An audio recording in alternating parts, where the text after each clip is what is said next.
may mamalang. Pangkasal talaga yan.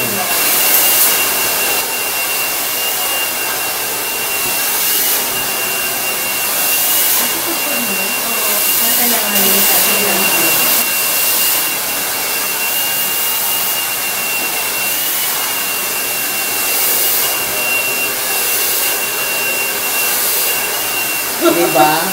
Oh. Pag gusto mag-boyfriend sa UAE, may pera doon, mga bakla.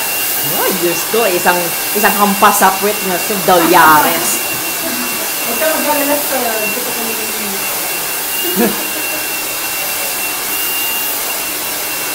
Meron yung yung friend na kaya yung katakot ang mga Arabo, malalaki.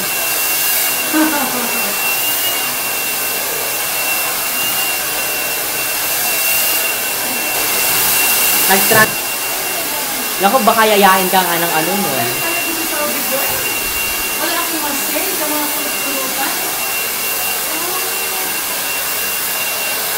Yan yung galing Saudi, no? Oo.